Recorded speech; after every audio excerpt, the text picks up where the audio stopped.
प्रिय दर्शकों नमस्कार। आयुर्वेद विज्ञान कार्यक्रम में आप सबका स्वागत है। वैसे देखा जाए रोग किसी अवस्था को, किसी लिंग को पूछ के नहीं आते हैं। रोग किसी को भी शिकार हो सकता है और किसी को भी वो पकड़ सकता है। वैसे देखा जाए बच्चे और महिलाएं रोग के ज़्यादा शिकार होते हैं वो मर्दों से और युवाओं से। ऐसा क्यों? क्योंकि बच्चे जो होते हैं वो सहाय होते हैं और जो महिलाएं होती हैं वो अपनी सेहत का कम ध्यान रखते हुए परिवार या दूसरों की सेवा में ही ज़्यादा लगी रहती हैं। इसी कारण उन पे रोगों की संभावना ज़्यादा रहती है। और आज हम बात करेंगे बच्चों और महिलाओं को रोगों के बारे में। उनमें भी दंत रोग, इनको किस प्रकार ज़्यादा उन पे ये अटैक करते हैं या शिकार हो जाते हैं महिलाएं या बच्चे। आइए इन पर कुछ जानने के लिए बात करें। और उस पर बात करने के लिए आज हमारे स्टूडियो में उपस्थित हुए हैं डॉक्टर अक्षय गुप्ता जी। आपका बहुत बहुत स्वागत है। आप एचओडी और प्रोफेसर हैं गवर्नमेंट डेंटल कॉलेज जम्मू में। आपका बहुत बहुत स्वागत करते हैं। Thank you ji. डॉक्टर साहब देखा जाए बच्चों के रोग जो होते हैं, बच्चों को बहुत जल्दी रोग लगता है क्योंकि वो बता नहीं सकते हैं या उनको कोई ज्ञान नहीं होता है कि ये हमें अच्छा लगेगा या बुरा लगेगा। तो उन रोगों में भी हम बात करेंगे दंत रोगों की। बच्चों को कौन कौन से दंत रोगों की शिकार होने की संभावना रहती है? को बच्चों में दो किस्म से दांतों में रोग हो सकते हैं। एक जो नॉर्मल लैंग्वेज में जिसको कैविटीज या कीड़ा लगना जिसको बोलते हैं उसको। जी। उसका बेसिक रीज़न है कि बच्चों की जो ब्रशिंग की हैबिट्स जो हैं, स्पेशली नाइट टाइम पे रात को ब्रश करने में ज़्यादातर बच्चे इसके लिए नहीं मानते हैं यूजुअली। और दूसरा खाने पीने की जो इनकी बच्चे छोड़ के जुबा भी नहीं करते हैं, जो सियाने वो भी करते हैं जो तो वो खाने पीने की जो हैबिट्स हैं बेसिकली आज की डेट में जो नॉर्मली जंक फूड हो गया या फिर पिज़्ज़ाज बर्गर्स जो इजीली जो अब्जॉर्बेबल जो बिना जिसको च्यू किए जो खाना पॉसिबल होता है, बच्चे वही करने की ज़्यादा जरूरत नहीं पड़ती चबाने की। उसको उसमें ज़्यादा खाना वो प्रेफर करते हैं। जी। और बड़ी सारी चीज़ें जैसे होगी जो स्टिकी होती हैं, जो चॉकलेट्स हो गए, इस टाइप की चीज़ें, चिंगम जैसे हो गया, जो स्टिक कर जाते हैं। तो एक वो रीज़न है उनकी बच्चों की कैविटीज़ होने का। दूसरा बच्चों में जो डेंटल का जो मेजर रीज़न है, जो मेरी स्पेशलिटी से भी जो थोड़ा जुड़ता है थोड़ा सा, जी ऑर्थोडोंटिक्स। हाँ जी, कि बच्चों में आपने देखा होगा कि बड़े छोटी उम्र में हैबिट्स होती हैं अंगूठा चूसने की या बाकी किसी अंगल चूसने की या कोई चीज मुंह में डालने की। अगर तो ये हैबिट आपकी 3 से 4 साल में अगर ठीक हो जाती है तो वेल एंड गुड, तो उसके फेस में बॉडी में कोई इतना डिफरेंस कोई आता नहीं है। और जो भी डिफरेंस आया होगा वो रिवर्स हो जाता है वो। लेकिन यही हैबिट अगर सपोज उसके बाद भी कंटिन्यू रहती है 5, 6, 7, 8, 9 साल की एज में, अंगूठा चूसने की, नेल बाइटिंग की, या फिर मुंह से सांस लेने की, या फिर इवन बच्चे को सपोज अगर कई बार एलर्जीज काफ़ी ज़्यादा कॉमन हो जाती हैं बच्चों को जी। एलर्जी से वो मुंह से सांस लेने की टेंडेंसी बहुत बढ़ जाती है, नाक बंद हो जाता है। हाँ, नाक बंद होने के कारण। तो अगर मुंह से सांस लेने से भी बच्चे के फेस में और दांतों में उसकी डिफॉर्मिटीज होना, हम इसको डिजीज तो नहीं बोलेंगे, deformity is the more appropriate word, क्योंकि उनकी शेप उनकी चेंज हो जाती है दांतों की, जॉ की, अगर मुंह से सांस लेने से उनका फेस लंबा सा हो जाता है, ऊपर का जॉ पतला हो जाता है, नीचे का जॉ नीचे की तरफ बड़ा ग्रोथ होना स्टार्ट हो जाती है।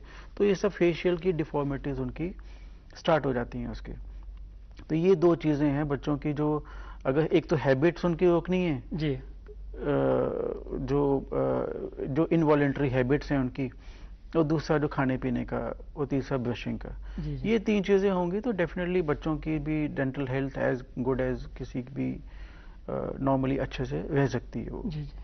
डॉक्टर साहब देखा जाए दांत को दर्द जो है, ऐसे तो पीड़ा कोई भी अच्छी नहीं है दर्द, लेकिन दांत की पीड़ा तो जो है ये तो बहुत ही खतरनाक रहती है, जिसको होती है उसको पता चलता है। ये दांत दर्द के कारण क्या है और इससे कैसे बचा जाए? देखो, दांत दर्द का रीजन जो सबसे पहले तो दांतों में कीड़ा लगना है।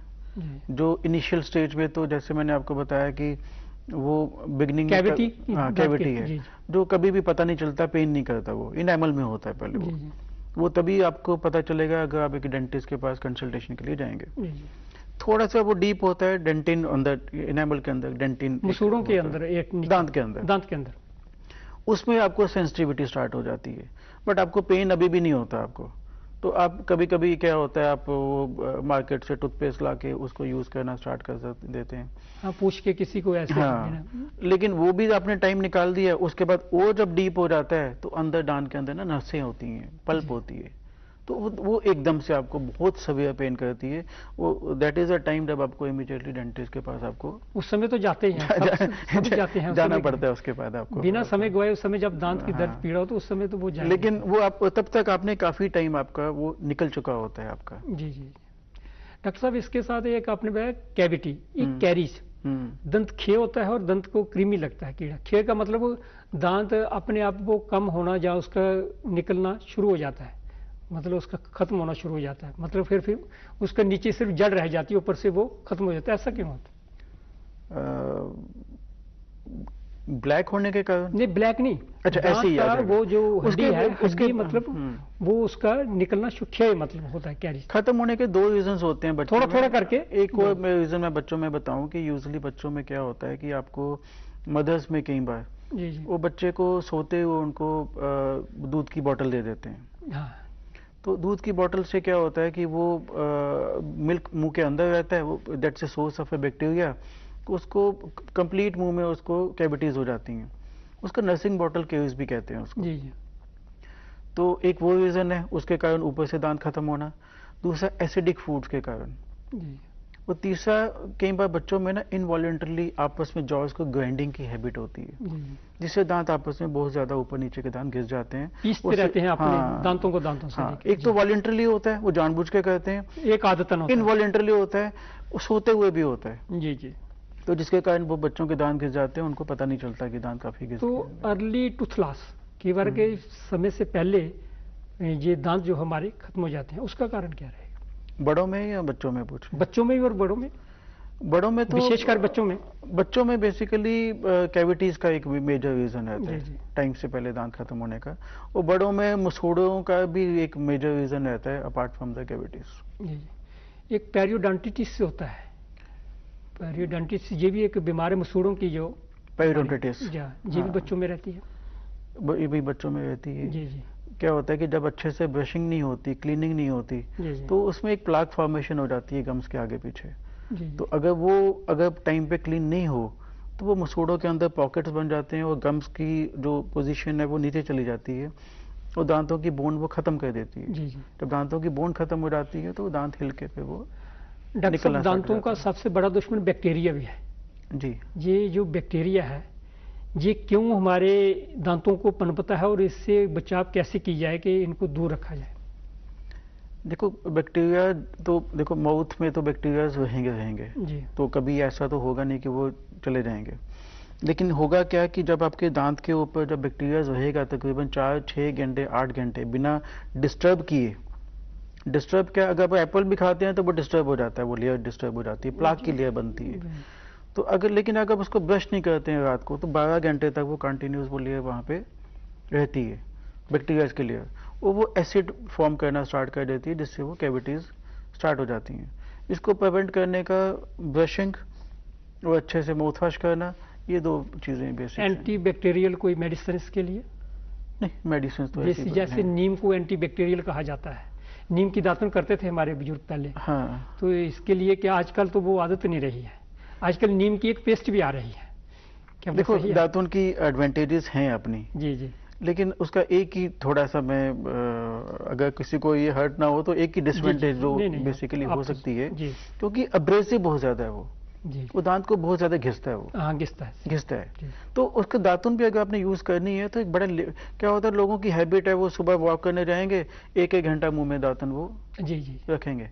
बेसिकली दातुन अदरवाइज नुकसान नहीं करती, आप उसको 2 मिनट के लिए यूज करो, जैसे आप ब्रश यूज करते हो 5 मिनट के लिए। तो ज्यादा दातुन करने से दांत घिस भी सकते हैं, ज्यादा ब्रशिंग से भी वो भी नुकसान पहुंचा सकते हैं। वो भी नुकसान पहुंचाते हैं। ये तो दांतों की सफाई की आप कह रहे हैं, उसके अंदर एक जीवा भी है, क्या जीवा की सफाई भी दांतों के लिए जरूरी है? टंग की इक्वलेंट इंपॉर्टेंट और समटाइम्स ज्यादा उसकी तरफ लोग कम ध्यान देते हैं, ब्रशिंग करते हैं और कुल्ला करते हैं छोड़ देते हैं। तो उनके हमारे दर्शकों को ये बताइए कि जीवा की सफाई क्यों जरूरी है और इसका क्या बुरा असर पड़ता है हमारे दांतों पे? देखो, टीथ क्लीन करने के बाद भी टंग एक मेजर पोर्शन है जहाँ पे एक टंग एक स्मूथ नहीं होती वो, जी उसमें डिफरेंट टाइप के वो इरेगुलेटरीज रहती हैं उसके टंग के ऊपर। जी जी तो वो भी एक सोर्स ऑफ बैक्टीरिया रहता है अगर आप उसको क्लीन नहीं करते। जी जी अगर आपने नोटिस किया हो तो ब्रश के ना 90% ब्रश के बैक साइड पे ना रफ एजेस होते हैं। जी जी। उसका पर्पस होता है कि आप उससे टंग भी क्लीन कर सकते हैं उसको। मतलब ब्रश के बैक साइड। ब्रश के बैक साइड बड़े सारे ब्रशेस ऐसे आते हैं जी जी। इसके बैक साइड में रबर के रफ एजेस होते हैं। एक स्टील की वायर भी लोग लेते हैं, उससे भी टंग को साफ करते हैं। हाँ, ये पहले काफी कॉमन होता था। जी जी। तो आज की डेट में लेकिन ब्रश के साथ ही टंग क्लीनर्स अवेलेबल होते हैं मार्केट में। डॉक्टर साहब जी, आपने कही जीवा की सफाई, इससे गले की सफाई, कि अगर गले की सफाई भी जरूरी है, क्योंकि लोग दांतों को करते हैं, जीवा को नहीं करते। अगर जीवा को करेंगे तो गले की सफाई कोई नहीं करता है। तो गले की सफाई, थ्रोट की जिसे कहते हैं, इससे भी दांतों का या मुंह में असर पड़ता है डाइजेशन? थ्रोट यूजुअली अगर आपके टंग और टीथ क्लीन है जी जी, तो रूटीन में तो शायद इसकी थ्रोट जैसे गरारे करना हाँ, हो गया गर्म पानी से, रूटीन में तो शायद इतनी जरूरत नहीं पड़ेगी। लेकिन आपको जब भी आपको लगे कि आपको थोड़ा सा बैक्टीरियल फॉर्मेशन ज्यादा है, आपको इन्फेक्शन होने के चांसेस ज्यादा हैं, तो आप हमेशा मेडिकेटेड डॉक्टर्स की एडवाइस के साथ फिर आप इसको यूज कर सकते हैं। डॉक्टर साहब, आपने बच्चों की बीमारियों के जो दांतों की है उसके बारे में तो काफी जानकारी दी, लेकिन बच्चों से पहले जो महिलाएं होती हैं, जो उनकी माँ है, जहाँ से उत्पत्ति होती है बच्चे की, उनमें भी कुछ हार्मोनल डिजीज रहती हैं दांतों के बारे में, उसके बारे में थोड़ा सा दर्शकों को जाते जाते बता दीजिए, समय बहुत कम है हमारे पास। देखो, लेडीज में क्या है कि सबसे पहले जो हार्मोनल जो चेंजेस आती हैं प्रेगनेंसी टाइम पे जब आती हैं, जब प्रोजेस्टेरोन और हार्मोन पे इंक्रीज होते हैं, उससे दांतों में डायरेक्टली प्रॉब्लम तो नहीं होती, बट ऑलरेडी एग्जिस्टिंग प्रॉब्लम्स को वो एग्रीवेट हो जाती हैं। जी जी। क्या प्रिकॉशन लेने चाहिए इसके लिए, प्रेगनेंसी के टाइम या प्री प्रेगनेंसी के टाइम या उसके बाद? प्रेगनेंसी प्लान करने से पहले हम बड़े सारे डॉक्टरों से कंसल्ट करते हैं। जी जी। तो एक डेंटिस्ट को भी जरूरी है कंसल्ट करना चाहिए। Have a total dental checkup. Gum की कोई डिजीज है तो उसका उसी टाइम पे एलिवेशन हो जानी चाहिए। कैविटीज हैं, क्योंकि फर्स्ट ट्राइमेस्टर और third trimester usually dental treatment को अवॉइड करने के लिए बोलते हैं उसको। जी जी।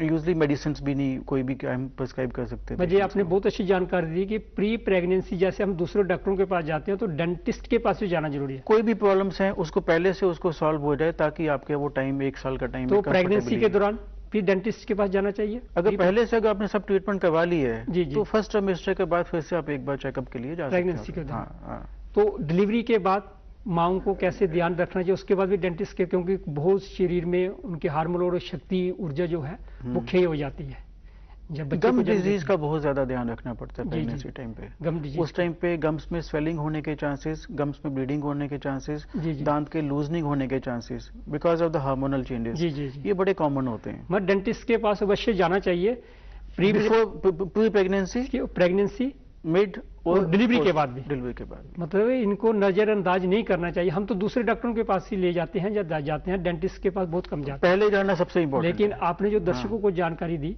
हम आशा करते हैं कि दर्शक इस पे बहुत अमल करेंगे और अच्छे तरीके से ध्यान देंगे। आप हमारे स्टूडियो में आए, बहुत अच्छी जानकारी दी दंत रोगों के बारे में, विशेषकर बच्चों और महिलाओं के बारे में। इसके लिए आपका बहुत बहुत धन्यवाद दूरदर्शन की ओर से। Thank you. दर्शकों, आपका भी बहुत बहुत धन्यवाद, और डॉक्टर ने जो बात बताई है उस पर अवश्य ध्यान दें।